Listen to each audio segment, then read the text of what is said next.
Hello and welcome everyone. आज हम accounting for not for profit organisation chapter का 4th video लेके आए हैं। इसमें हम देखेंगे एडजस्टमेंट फॉर कंज्यूमेबल आइटम्स, इसकी entry income and expenditure account और बैलेंस शीट में कैसे करते हैं। तो आगे देखते हैं। न्यूमेरिकल क्वेश्चंस में किसी किसी क्वेश्चंस में ये इन्फॉर्मेशन दी होती है, जिसमें किसी आइटम का ओपनिंग स्टॉक, क्लोजिंग स्टॉक दिया होता है और रिसीट पेमेंट अकाउंट में पेमेंट साइड में कितना उस आइटम से रिलेटेड परचेज किया गया या पेमेंट किया गया ये दिया होता है। तो ऐसे आइटम्स को हम कंज्यूमेबल आइटम्स कहते हैं। इस कंज्यूमेबल आइटम्स में हमें देखना होता है कि ड्यूरिंग द ईयर कितना अमाउंट हमने कंज्यूम किया। ये कंज्यूमेबल आइटम्स के कुछ एग्जांपल्स हैं: food stuffs, medicines, sports material, postage, stationery etcetera. इसके अमाउंट कैलकुलेशन के लिए इस टेबल को देखा जा सकता है। इसमें सबसे पहले amount paid during the year सबसे ऊपर लिखा जाता है।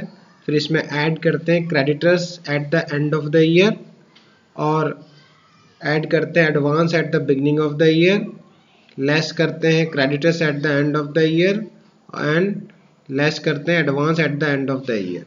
क्रेडिटर्स और एडवांस का एडजस्टमेंट करने के बाद जो अमाउंट आता है वो परचेज का अमाउंट होता है, क्रेडिट परचेज। अगर किसी क्वेश्चन में कैश परचेज दे रखा है तो क्रेडिट परचेज में ऐड करके हम टोटल परचेज निकाल लेते हैं। परचेज का अमाउंट आने के बाद उसमें ओपनिंग स्टॉक का अमाउंट ऐड किया जाता है और क्लोजिंग स्टॉक का अमाउंट लेस किया जाता है। ये सब कैलकुलेशन के बाद जितना अमाउंट बचता है, जो अमाउंट आता है कैलकुलेशन में, उसको हम इनकम एंड एक्सपेंडिचर अकाउंट के एक्सपेंडिचर साइड में लिखते हैं, और वही अमाउंट होता है हमारा कि इतना अमाउंट कंज्यूम किया गया। आइए इसका न्यूमेरिकल क्वेश्चन देख लेते हैं। न्यूमेरिकल क्वेश्चन में इसमें इस तरह के क्वेश्चन लिखा होता है एडिशन इन्फॉर्मेशन में: how will you deal with the following items while preparing the final accounts of a club? Stock of machinery, creditors for machinery, amount paid for stationery. अब हम देखते हैं कि इसका सोल्यूशन कैसे किया जाता है। इसका सोल्यूशन देखते हैं।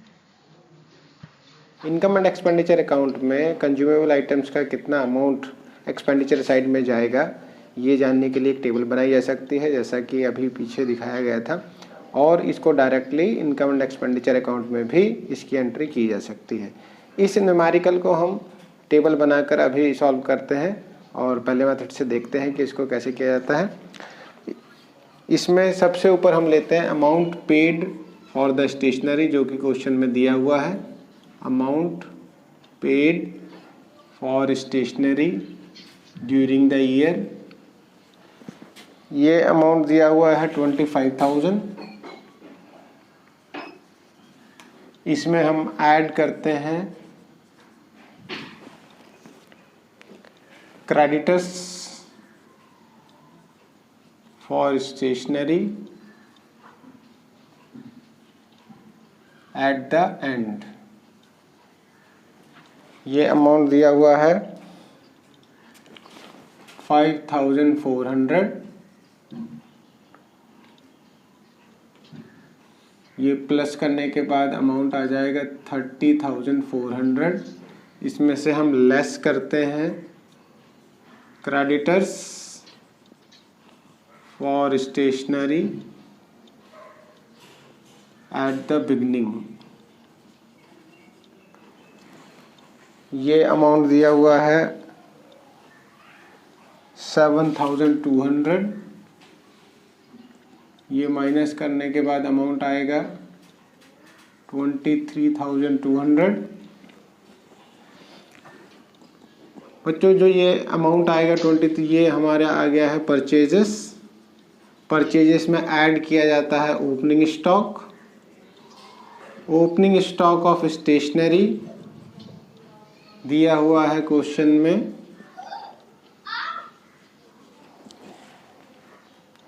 4,000,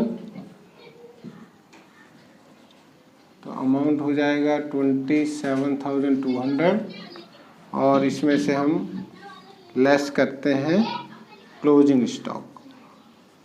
क्लोजिंग स्टॉक ऑफ स्टेशनरी, और ये अमाउंट दिया हुआ है क्लोजिंग स्टॉक का 5400 और इसको सब्ट्रैक्ट करने पे जो अमाउंट आएगा वो है 21,800। 21,800 ये वो अमाउंट है जो हम इनकम एंड एक्सपेंडिचर अकाउंट में लिखेंगे। इसको ऐसे दिखाया जा सकता है, हम बनाएंगे इनकम एंड एक्सपेंडिचर अकाउंट जब, तो इनकम एंड एक्सपेंडिचर अकाउंट के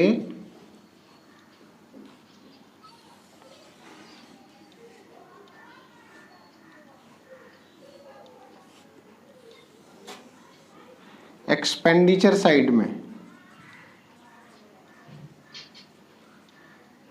इनकम एंड एक्सपेंडिचर के एक्सपेंडिचर साइड में हम लिखेंगे टू स्टेशनरी कंज्यूम्ड अमाउंट आ जाएगा 21,800। अगर इसको बैलेंस शीट में भी शो करना हो तो बैलेंस शीट में भी शो किया जा सकता है। ओपनिंग बैलेंस शीट में और क्लोजिंग बैलेंस शीट में शो करते हैं। अगर बैलेंस शीट में ये आइटम्स दिखाने हो तो हम ऐसे दिखा सकते हैं। इनकम एंड एक्सपेंडिचर अकाउंट में 21,800 एक्सपेंडिचर साइड में, ओपनिंग बैलेंस शीट में opening creditors 7,200 and opening stock 4,000, closing balance sheet में closing creditors 5,400 and closing stock of stationery 5,400। तो इसको हम ऐसे शो करते हैं। बच्चों इसका एक और न्यूमेरिकल देख लेते हैं। ध्यान से इस न्यूमेरिकल को देखना है क्योंकि ये न्यूमेरिकल उस न्यूमेरिकल से अलग है। उसमें हमने जो कैलकुलेशन किया था कंज्यूमेबल आइटम का वो टेबल से शो कर फिर अमाउंट सीधा इनकम एंड एक्सपेंडिचर अकाउंट में लिखा था, लेकिन हम डायरेक्ट भी उसे इनकम एंड एक्सपेंडिचर अकाउंट में शो कर सकते हैं। तो ये न्यूमेरिकल हम देख लेते हैं कि ये कैसे सॉल्व होगा। बच्चों इस न्यूमेरिकल में ये ध्यान रखना है कि इसमें नीचे amount purchased, stationery purchase during the year 47,000 रुपये दिया हुआ है।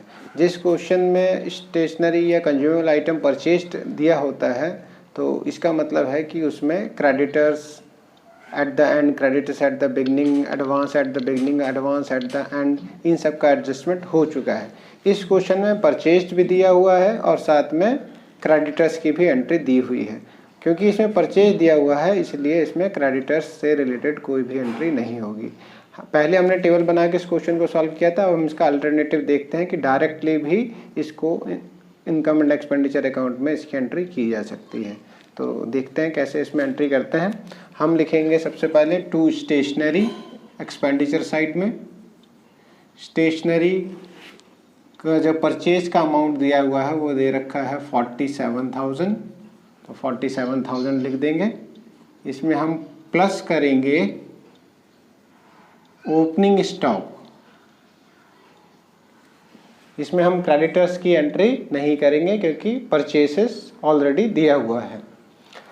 ओपनिंग स्टॉक दिया हुआ है इसके अंदर 8,000 रुपीज़, तो ये हो गया, इसको ऐड करने पे आएगा 55,000 और इसमें से हम माइनस करेंगे क्लोजिंग स्टॉक, और क्लोजिंग स्टॉक के हमारे अमाउंट दिया हुआ है 6,000।